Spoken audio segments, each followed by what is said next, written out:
West Maligaon प्राइमारिनि आङो सासे assistant secretary जानानै आं बेखौनो फोरमायथिनो सानदों। मानो होनना बुङोबा जोंना जेनाखि मोनसे मैयानि दिनाव केलेंकारि जादों।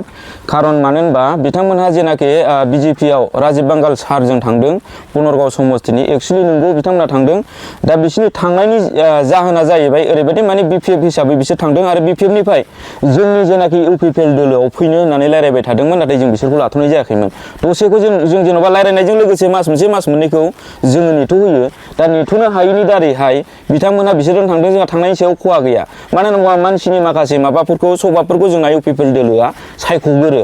दा बेजों लोगोसे दिनै बिपिएफनिफ्राय बुंबाय जेन'बा इउपिपिएलनि जेनाखि सोद्रोमाफोर बिथांमोनहा बिजेपि दोलोआवसो थांदों, नाथाय जोंनि दोलोनिफ्राय थाङाखै, जोंहा खहा गैया होनना बुङो। दा बेनि गेजेरजों आं बेखौनो फोरमायथियो, सिगां समाव जोंनि गामियावनो जर्दानपुरावनो दिनै गासिबो बिपिएफजोंमोन।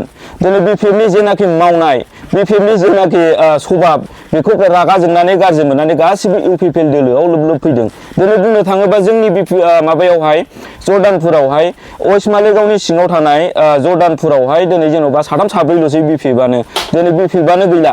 दा बेखौनो बुंगोन जोङो, मानो होनोबा बै समावहाय पिएम किसाननि बेलायावहाय पिएम किसानखौ गावसिनि जेनाखि बिपिएफनि फरमे बा नेता बिथांमोनहाल' गावसोरल' सोर जादोंमोन। जेब्लानाखि दाना बिनि उनावहाय बिजेपिजों इउपिपिएलजों जथाय सरखार दानायनि बेलायावहायसो बिथांमोनखौ मिथिबाय पिएम किसान दङ होननानै। दिनै पिएम किसानखौ मुसुं मासे मिथियाखै, रायजो राजाफ्राबो मिथियाखै आरो रावनोबो होनो हायैनि जाहोनाव दिनै बिपिएफखौ गाज्रि मोननानै रागा जोंनानै इउपिपिएलआव हाला हाला हाबगासिनो दङ। आरो आङो दिनै बुंबावगोन, मानो होनबा जोंना मानब गेदेर एमएलए लरेन्स इस्लारि साराबो दिनै रावखौबो बिपिएफ इउपिपिएल बुङालासिनो दिनै जेनाखि गावनि अनसुंथाइ होनांगौ, गावनि सहाय होनांगौ, बे सहायखौ दिनै फारि फारि होगासिनो दङ। दिनै मोनफ्रोमबो मन्दिर मस्जिद बा गिर्जा मोनसे अनसुंथाइनि गेजेरजों 3 लाख खरि जेन'बा मोनसे गामि हलै बे मोनसे जेन'बा रायजोनि सेबा खालामग्रा जायगाखौ जेन'बा डेभेलप जाथों होननानै बिथाङा होबाय थादों। दिनै बेखौ लानानै आङो बुंबावगोन, दिनै इउपिपिएलआ ओरैबायदि मावदों, मानाव गेदेर प्रमद बर' सारनि दैदेननाय जेनाखि इउपिपिएल दोलोआ ओरैबायदि खामानि मावबाय, बयनोबो पाब्लिकफोरनो गावनि खर्मिफोरल' नङालासिनो खर्मिफोरखौ दोनथ'नानै पाब्लिकफोरनोसो बांसिन अनसुंथाइ होदों। मानो होनना बुङोबा अरुणोदयनिफ्राय लानानै आइ बिथांखि अनसाय बिथांखिनिफ्राय लानानै बहुद बायदिसिना आसनिनि गेजेरजों रायजो राजाफोरनो अनसुंथाइ होगासिनो दङ। दिनै बन बोनानै जाग्रा बिथांमोनाबो बुंदों दिनै बन बोनानै जागासिनो दङ होननानै। बन बोनाया एक्सुवेलि इउपिपिएल सरखार फैनायजों लोगोसे बन बोनाया बहुद खम जाबाय। बिसिनि समाव बिराद ओरैबायदि बन बोनानै सोलिनांदोंमोन।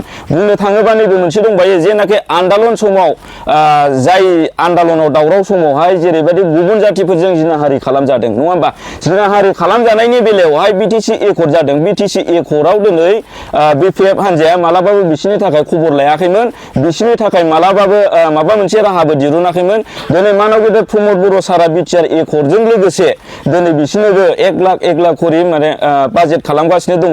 बिथांमोनहाबो मोनफुंलांगोन आरो रावबो बेयाव गोदाव सोराव जानायनि जेबो माबा उद्देश्यखौ आं नुहुराखै।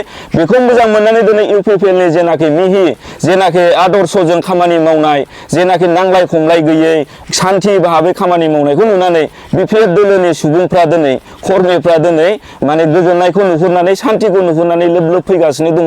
बेखौनो आङो दिनैनि रायजो राजाफोरनि गेजेरावहाय दिनैनि मेलनि गेजेरजों आं बेखौ फोरमायथियो।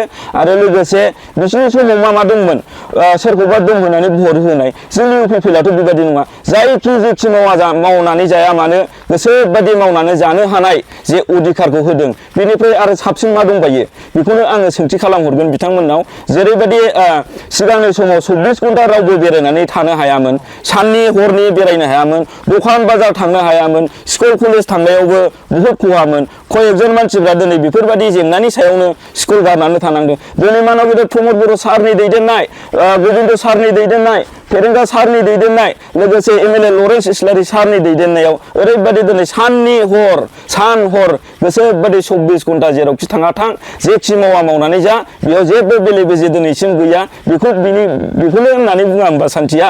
दा बिथांमोननिबा बे सान्थि, गोसोबायदि बेरायनो हानाय, गोसोबायदि थाबायनो हानाय, गोसोबायदि जेन'बा मावनानै जानो हानाय, बेखौनो बिथांमोना मेगन सानानै हयथ' इउपिपिएल दोलोआ खामानिखौ मावाखै प्रम'दरा जेबो खामानि मावाखै होननानै बिथांमोना सोंखारिगासिनो दङ दिनै आं बेखौनो बुंबावगोन मानो होनना बुङोबा 5 बोसोरानो दिनै कमप्लिट जायाखै मोनफ्रोमबो जायगायाव लामानिफ्राय लानानै गासिबो फायजोब लामा दालां गासिबो गोदान गोदान जागासिनो दङ बेखायनो बिथांमोनहा लामा मावाखै अबेबा खामानि स्किम मोनाखै अबेबा माबा मावाखै होननानै बुंनाया माने आं बेखौनो बुंहरगोन बिथांमोनखौ जे लामा गोदान बानायबाय थानाय बेजों गावस्रा गरमा गरमै ट्रोब हाब्रुनानै लामाया गोदान बानायनाय ना फुरानाखा बेखौ नुवालासिनो थाबथा जानाय हिसाबै हयथ' गोजामखौनो होननानै डिक्लेयार होदों खोमा आं बेखौनो मिथिगौ आरो